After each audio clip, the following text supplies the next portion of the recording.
Yeah, welcome to Smart Champs. Today I wish to present the solutions of IAPT-NSEJS exam physics. Earlier I have released the videos on the solutions of this paper for mathematics as well as chemistry. Today this video is about the physics problems, how to solve what are the physical problems. I felt some problems are really interesting and I wish to discuss those problems here in this video. So this is the first question I wish to discuss. A rectangular metal plate shown in the adjacent figure has a charge of 420 microcoulombs assumed to be uniformly distributed over it. Then how much is the charge over the shaded area? So in order to find the thing, the options are given to us. The option A is the correct answer, 45 microcoulombs. How it is, we'll see. So, in order to find the charge on the shaded region, charge on shaded region is nothing but charge density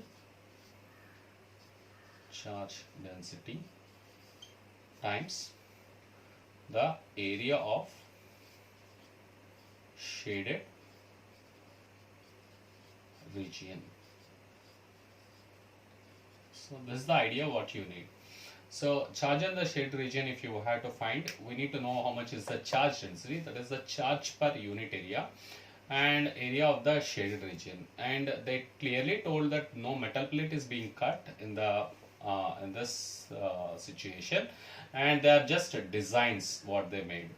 So we need to find the shaded region. In order to find the shaded region, what we do is we'll adopt a procedure. You can see that this has to be solved with symmetry. See, you can see I have put a star here and the star here. If you observe these two pieces, they are symmetric and they are alike, which means that if I am subtracting this part, if you see this part and this part, these two are symmetric. So which means that if I take the triangle DCB, which is a right angle triangle, from that, if this part plus this part is nothing but a whole circle. That's what you have to understand. So the area of the shaded region is nothing but the shaded region is nothing but area of the right angle triangle DCB, that is half into base is 28 and the width is the height is 14. This is what they have given. So this is done minus the area of the circle, one full circle. So what would be the area of the circle? You can see that. So this becomes the diameter of the circle, which is nothing but the width of the rectangle. So half of that is 7. So pi r square is the formula we'll use. So that is 22 by 7. R is 7 times 7. So that's the area of the shaded region for you. So this is 14 and 7 cancel. So that's 196, that is 14 times 14 and 22 times 7, that means 11 times 14, nothing but. So that's 154 for us. So 196 minus 154. So that will be area of the shaded region. So that would be 9 minus 4, that 6 minus 4, that is 2, 9 minus 5, that is 4. So that's 42 centimeter square is the area of the shaded region. First part we got the area of the shaded region. The next aspect what we need to solve is that what is the charge density. So the charge density is nothing but the total charge divided by total area. So the charge density is nothing but total charge, that is 420 microcoulomb, divided by total area, that is 14 times 28, and we'll directly calculate what is the charge on the shaded region. So charge on the shaded region I'm putting in short form, charge on the shared region, CSR I'm writing. So that's 14 times 28, so that is 42. 14 3 is 42. We can write this is gone, and further we can cancel this. So that is 14 into 30 4 divided by 28 to 3. So that's 7 2s and 7 4s. So this further 2 2s, 15s, 15 3s, 45 microcoulombs. So hence the answer. That's what the answer what you got. So option A is the right answer. And let's move on to the next question. Hopefully you have understood. What we have to do is charge on the shared region is the area of the shared region times charge density. That's the idea what you have to follow. Let's move on to the next question. Yeah, let's move on to the next question. In the adjacent circuit, voltages across AD, BD, CD are 2 volts, 6 volts and 8 volts. AD, BD and CD. They are 2 volts, 6 volts, 8 volts respectively. If the resistance RA is 1 kilo ohm, then the value of resistances RB and RC are. This is the question which is given. It's option B which is the right answer. You can pause the video and then give it a try, and the solution follows this. Yeah, let's see the solution for the problem. Here it goes like this. So it's given that RA is 1 kilo ohm, and I have written the potential across AD, that is 2 volts, which means that the RA is seeing a potential drop of 2 volts. So voltage across this resistance is 2 volts. That I would like to write voltage across RA. So since we can see that RA, RB, RC, they are in series, so the current throughout the circuit for a series is a constant. So the current is given by voltage divided by the resistance RA. So it is 2 volts divided by 1 kilo ohm, that is 1 into 10 cube ohms. So what we get is that it's 2 into 10 to the power of minus 3 amps. This would be the current which is flowing throughout the circuit. Now they have given that across BD the potential drop is about 6 volts. And now the 6 volts corresponds to RA as well as RB. So we know that this much is the current. So I can always write RA plus RB using Ohm's law, B equal to IR, R is equal to V by I, the potential drop across BD divided by the current what we have got is I. Since I is constant throughout the circuit, I can use the same value. Voltage across BD is 6 volts divided by the current is 2 into 10 to the power of minus 3 amps. So this is what I get, and this is about 3 times. So what I get is 3 kilo ohm would be the total resistance RA plus RB.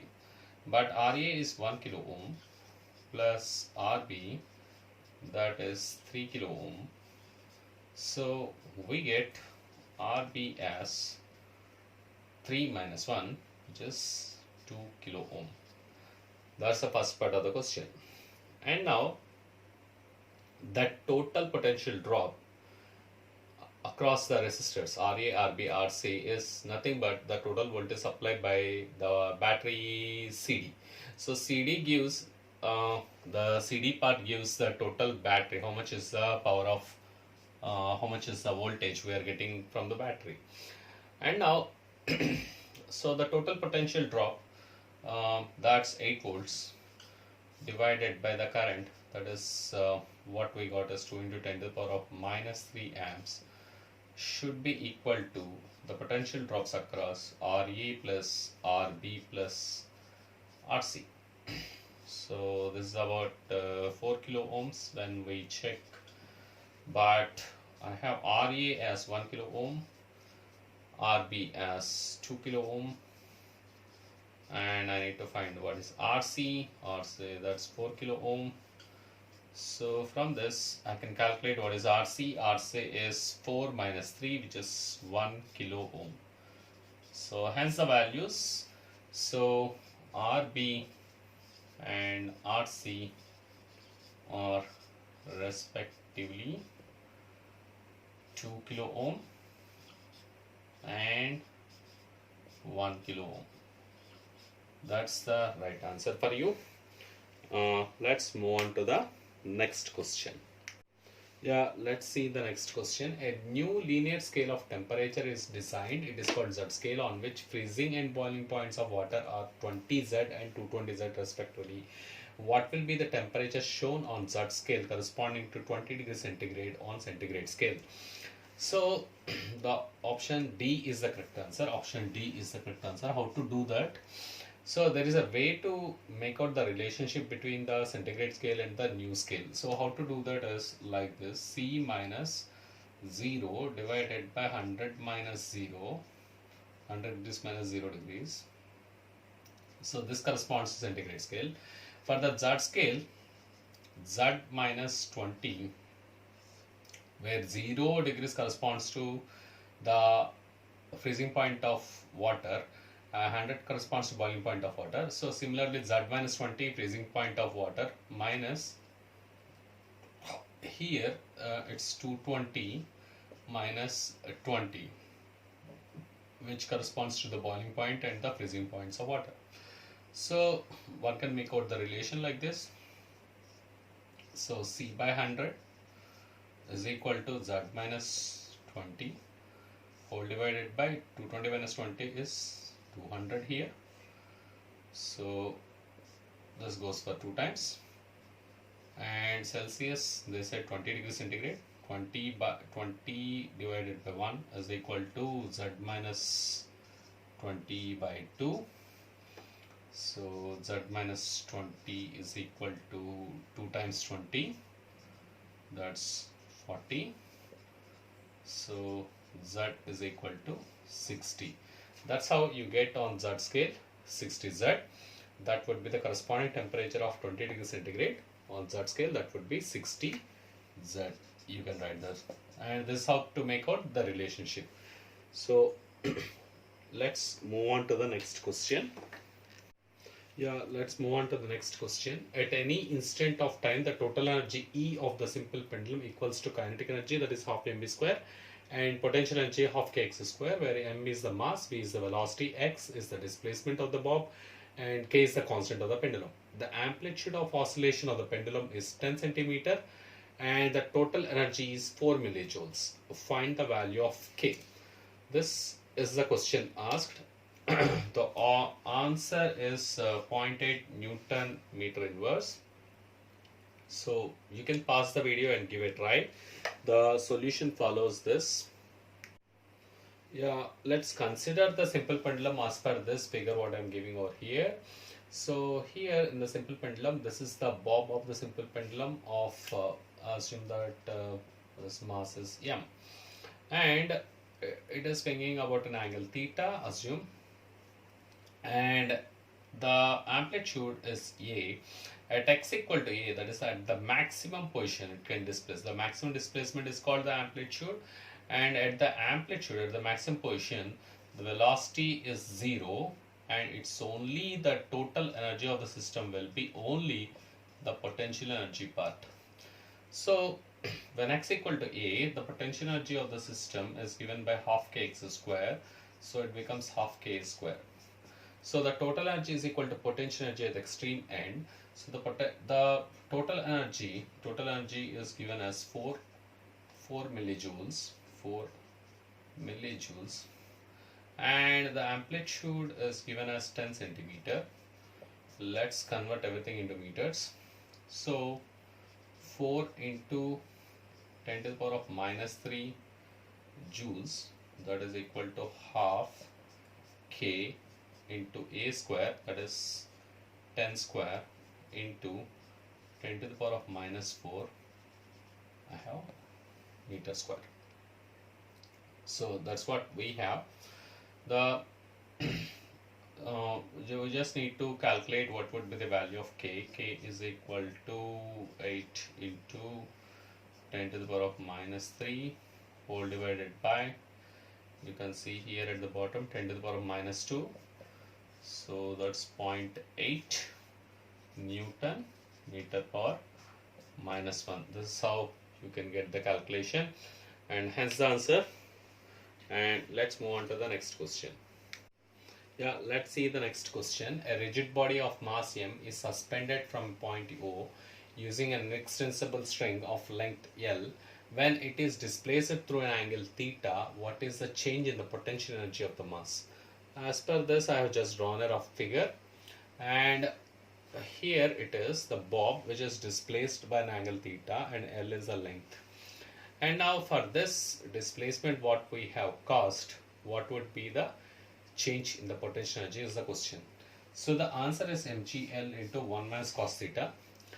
You can pause the video and give it a try. And how it is, the solution follows this question. You can pause the video and give it a try. Yeah, let's draw the situation as the diagram right now. It's like this. There is a pendulum or a bob which is hanged over here, and this is displaced by an angle theta, and the force what acts downwards is mg, which acts downwards. What we need is how much is the vertical height it has been displaced. Let's assume that this point is O, this is x, y, z.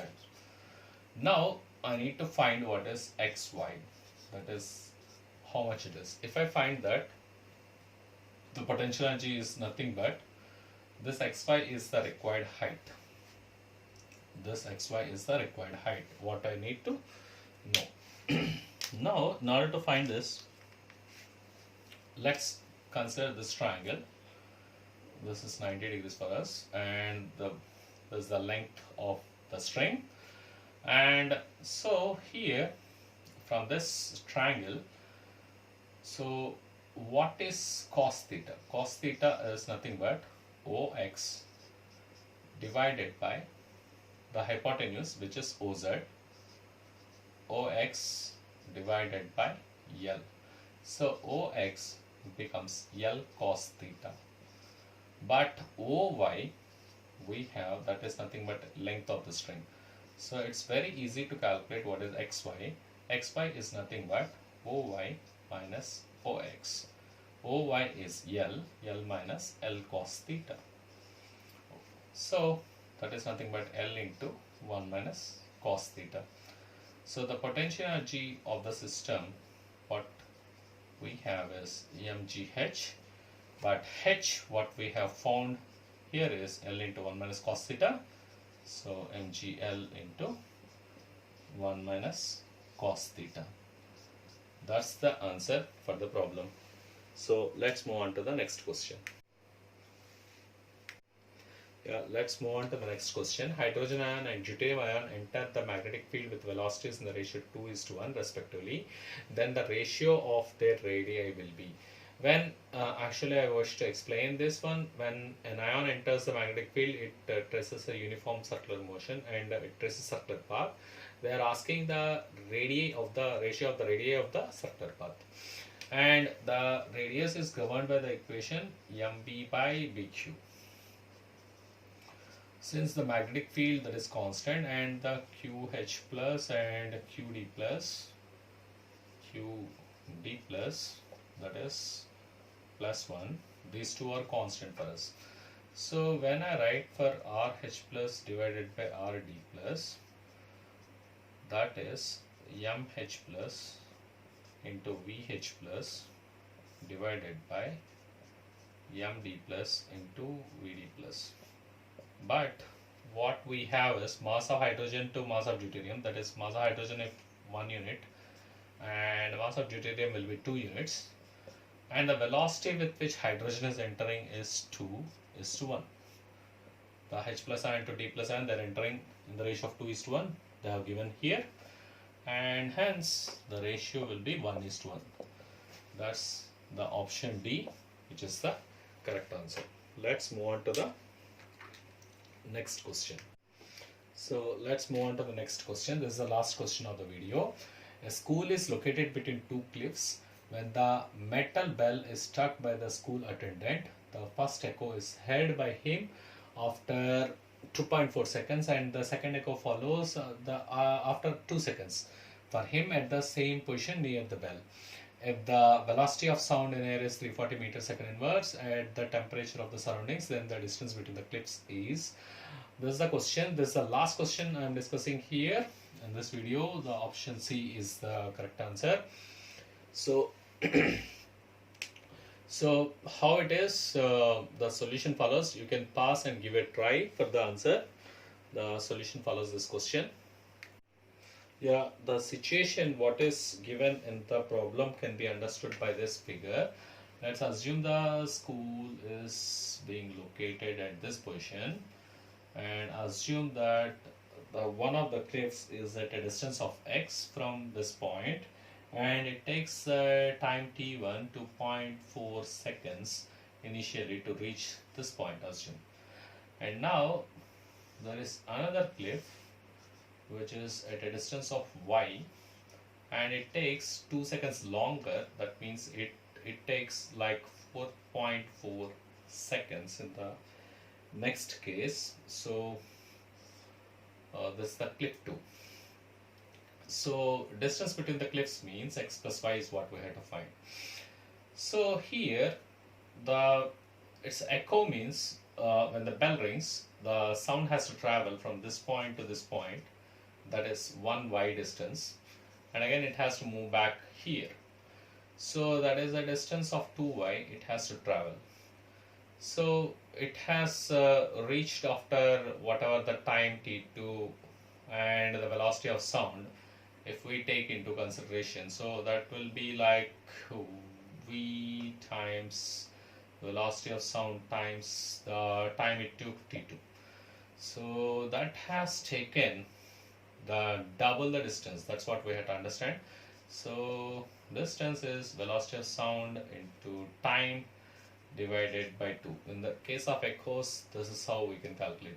So x plus y directly can calculate it, velocity of sound into t1 plus t2 whole divided by 2. Directly if you put this, you will get the answer. So because you can see that x is equal to velocity of sound into t1 divided by 2.